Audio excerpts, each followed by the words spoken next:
Tudo bem, pessoal? Bem-vindo ao canal Mano Mundo, eu sou o professor William Rubira. Hoje é dia 9 de julho de 2021, feriadão da hora aqui no estado de São Paulo. Você sabe que feriado é esse? Não sabe? Eu conto. Revolução Constitucionalista de 1932. Piorou? Ó, eu vou contar para vocês o porquê deste feriado. Vou dar algumas dicas. Ó, tem alguma coisa a ver com a Avenida 23 de Maio. Essa aqui, ó, sempre engarrafada, que loucura. A 9 de julho. Vocês sabem o que tem naquele obelisco no Parque do Ibirapuera? Aquele monumento de 72 metros de altura. Você sabe o que tem lá dentro? Não sabe? Só mais uma curiosidade. Sabia que no estado de São Paulo, ou aqui na cidade de São Paulo, não tem nenhuma avenida com o nome Getúlio Vargas? Você não sabia disso? É uma curiosidade só. Tudo isso tem a ver com esse feriadão de hoje, que eu vou contar para vocês. Porque feriado também é dia de aula de história. Ó, fica até o final do vídeo. Se você gostar do vídeo, eu vou pedir para você se inscrever aqui no canal Mano Mundo. Se você gostar muito, eu vou pedir para você curtir e para você compartilhar com os camaradas. Combinado? Então fica comigo até o final do vídeo. Vamos aproveitar esse feriadão. Até já, galera!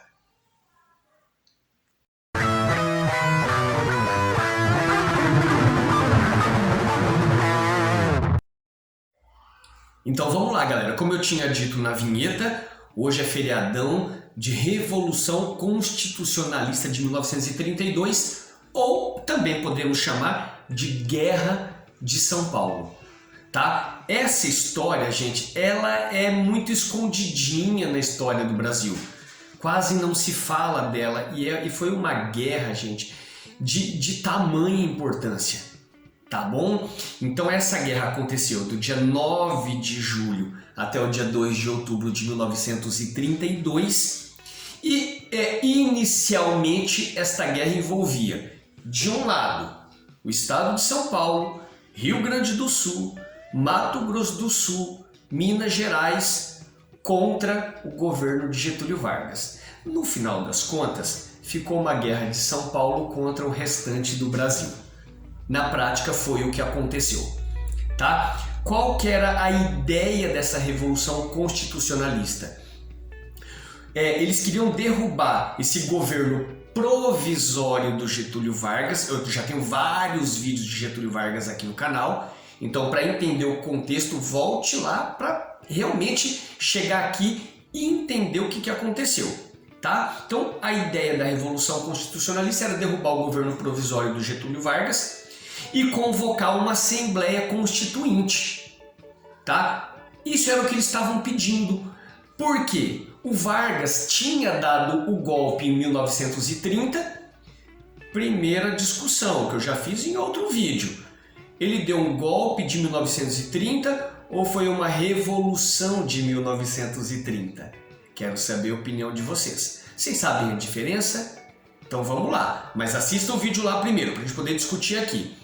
Então o Vargas ele tinha feito a revolução ou o golpe de 1930 e assim, ele coloca fim na República Velha, ou se a gente também chama muito de aquela política de café com leite, onde o presidente, um mandato era mineiro, o outro mandato era paulista, tá? E o Vargas ele chega e acaba com essa República Velha, essa política do café com leite, tá? Algumas das atitudes que ele toma de cara. Primeiro, ele troca todos os interventores. Interventor, gente, era chamado na época de presidente do estado, tá? É o atual governador. Então, com exceção do interventor do Rio Grande do Sul e o de Minas Gerais, que era brother, era camarada, todos os outros foram trocados e colocaram interventores militares. Aqui em São Paulo colocou um interventor que nem era paulista, o que foi para o estado de São Paulo uma vergonha.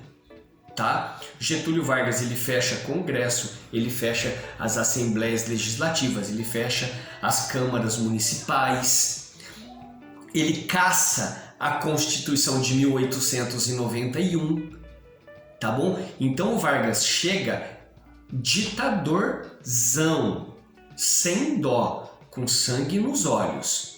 E aí o estado de São Paulo já quer se rebelar contra Getúlio Vargas. Eu vou falar aqui alguns números dessa guerra, só que assim, gente, esses números, eles são duvidosos, ok? Então o que acontece? Olha só o exército do estado de São Paulo, tá? 10 mil pessoas ali no fronte mesmo, tá? Dizem que tinha mais de 100 mil alistados, mas na prática aí na casa de 10 mil. Já do governo Vargas, tinha mais de 100 mil na guerra, tá? O número de baixas também, gente, 634 do governo e mais de 1.000 mortos constitucionalistas. Também números que a gente não consegue comprovar a veracidade, tá bom? Só tô dando uma ideia para vocês. Mas vamos lá, o que acontece, gente? No dia 23 de maio de 1932, tem um protesto contra a ditadura do Vargas, na cidade de São Paulo, ali na Praça da República, com a Barão de Itapetininga e tal. E o que acontece? Os manifestantes, eles tentam invadir a sede do Partido Popular Paulista, na República mesmo, tá bom? Esse partido, gente, ele era alinhado com o governo Vargas. Então essa manifestação ali em frente, e eles tentam invadir. E o que acontece? Quando eles tentam invadir, lá dentro eles já sabiam dessa manifestação e eles já estavam preparados para essa invasão. E aí quando eles tentam invadir, tome tiro para tudo quanto é lado. Eles estavam armados com metralhadoras. E algumas pessoas foram mortas ali. Eles tentaram invadir e tomaram um tiro no peito. A gente tem que refletir aqui o seguinte ponto. Os invasores estavam certos de invadir o partido? O partido estava certo de revidar? Eu não vou entrar nesta polêmica aqui, mas como a minha ideia é fazer com que a gente tenha um pensamento crítico e livre, então cada um pense da forma como achar melhor, tá bom? Então vamos lá. Primeiro, morreu um rapaz chamado, eu vou falar só os sobrenomes que é pelo qual eles ficaram conhecidos, o Miragaia, tá? Vocês vão entender porque depois virou uma sigla, o MMDC, tá? Então o Miragaia tinha 21 anos e ele trabalhava num cartório, tá? O Camargo tinha 30 anos, tá? O Martins tinha 25 anos, ele era da família de cafeicultores e o pai dele era um coronel chamado Juliano Martins.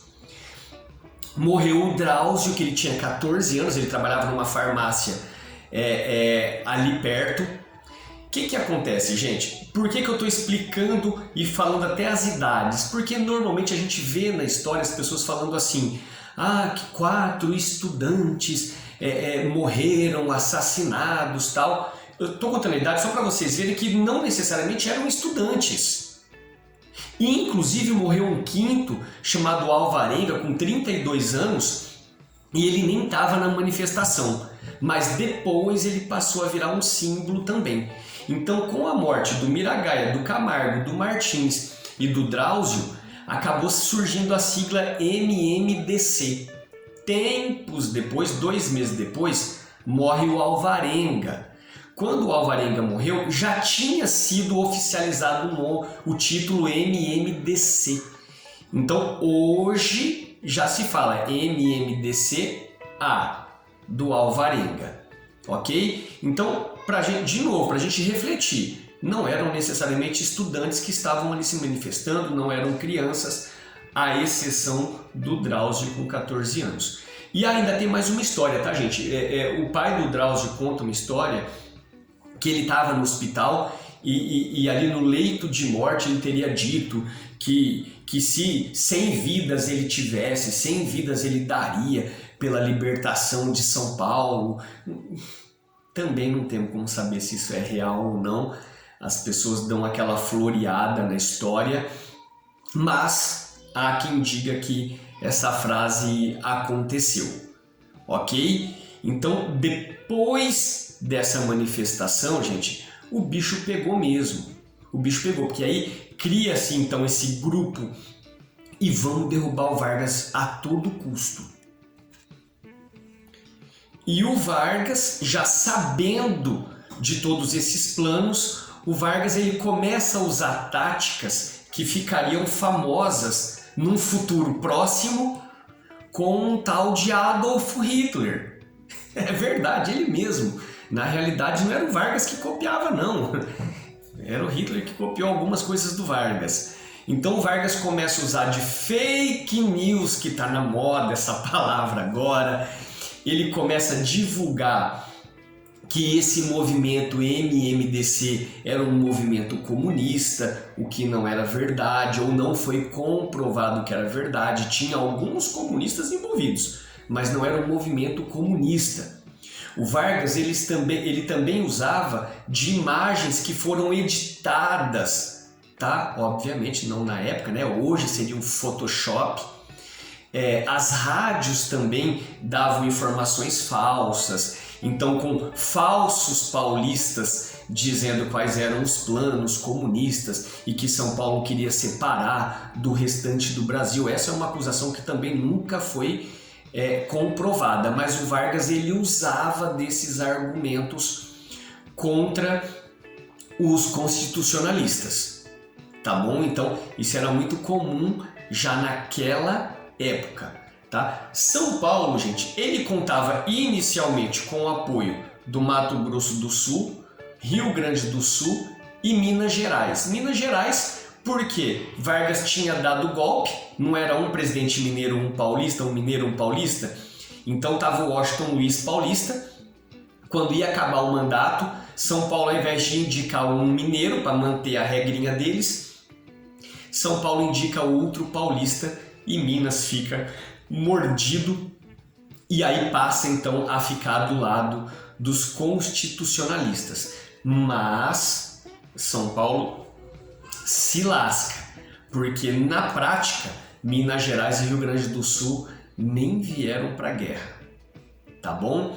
E aí, enfim, no dia 9 de julho, às 8h30 da noite, começa então a Guerra de São Paulo contra o resto do Brasil. Gente, essa guerra foi totalmente desproporcional, claro, né? Era o governo contra São Paulo, então São Paulo não tinha armas suficientes, tinha alguns poucos aviões, então no final das contas, eu já vou até dar um spoiler aqui, São Paulo foi massacrado, ok? Militarmente. São Paulo começa a criar campanhas, eu vou botar vários cartazes para você aqui, ó, da convocação dos paulistas para esta guerra contra a ditadura de Getúlio Vargas. Também tinha a campanha de ouro para o bem de São Paulo, então as pessoas doavam suas alianças, ou ouro para a vitória, doavam suas alianças para que São Paulo pudesse se armar melhor, então convocou a população. Uma outra coisa interessante, eu vou postar para vocês aqui, eu acho que vou até colocar um vidinho para vocês verem. Você já ouviu aquela expressão, fecha essa matraca? Já viu essa expressão? Olha o que é a matraca, eu vou mostrar para vocês aqui, ó.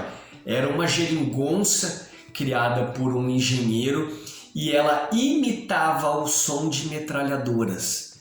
Então, como São Paulo tinha menos armas, alguém ficava com aquela geringonça, eu vou mostrar para vocês aqui, fazendo aquele barulho. Vocês estão me ouvindo? Olha o barulho que isso faz, gente. Vocês conseguem me ouvir? Olha o barulho. Cara, chega. Que barulho, gente. Misericórdia. Essa era a matraca. Porque quem tá do outro lado só vê o barulho, gente. Eles não vinham pra cima.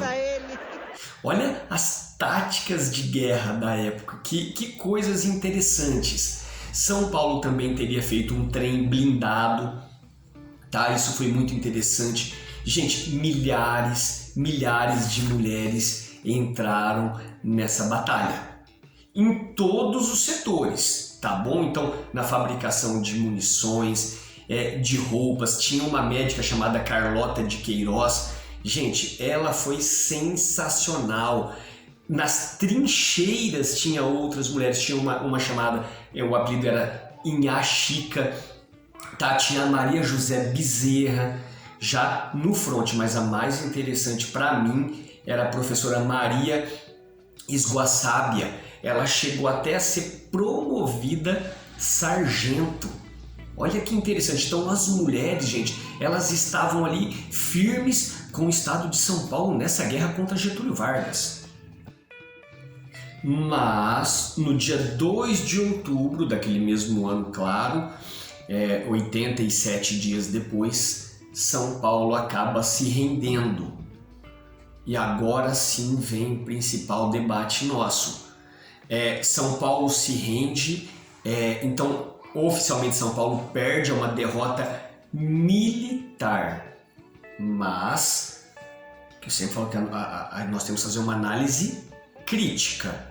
São Paulo perde militarmente, mas Getúlio Vargas cede depois e a agenda então marca essa Assembleia Constituinte. E Getúlio Vargas também cede e coloca um interventor, um governador paulista no estado de São Paulo. Então olha só, reparem isso, gente. Tudo que os constitucionalistas queriam na guerra, eles conseguiram depois. Então pergunto a vocês, eles perderam essa guerra ou eles ganharam? Então eles conseguiram uma nova Constituição. Tudo bem que Getúlio Vargas, 3 anos depois, ele derruba essa Constituição de novo quando ele dá um outro golpe nele mesmo. Assistam os outros vídeos para entender do que eu estou falando. Mas eles conseguem uma nova Constituição, conseguem um interventor paulista e conseguem autonomia para o Estado. Então, cada um entenda como quiser. São Paulo perde militarmente, mas ganha a guerra politicamente. Tá bom? Só algumas curiosidades rapidinho aqui. Santos Dumont, aquele mesmo, do 14 bis. Santos Dumont tinha uma depressão e no dia 23 de julho de 32, então no meio dessa guerra aí, o Santos Dumont ele se suicida. Tá? Ele já tinha uma depressão, há quem diga de que ele vendo os aviões que ele ajudou a criar, né, a inventar, há controvérsias, mas enfim, Santos Dumont, ele via os aviões sendo usados para matar pessoas. Então ele acaba se suicidando no dia 23 de julho de 1932.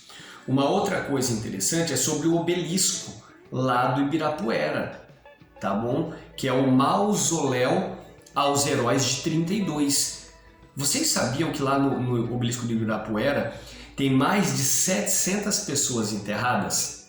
Entre eles MMDC e mais de 700 pessoas também que morreram nessa guerra, tá? Então assim, o obelisco tá bem ali grudadinho no Ibirapuera e a maioria de nós nunca entrou nesse obelisco, tá bom? Nem conhece a história.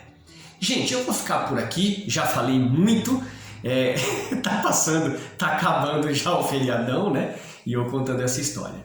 Galerinha, eu vou ficar por aqui, eu espero que vocês tenham entendido, então que no próximo, daqui a um ano nesse feriado, que vocês entendam um pouco do que por que nós temos esse feriado, tá bom? Espero que vocês tenham gostado. Se tiverem gostado, mais uma vez eu vou pedir, se inscrevam aqui no canal Mano Mundo, tá bom? Para vocês é um simples toque, para nós aqui é uma festa, tá? Se você gostou, então você se inscreve, você curte. Se você gostou muito, eu vou pedir para você compartilhar com os camaradas, tá bom? Galerinha, fico por aqui.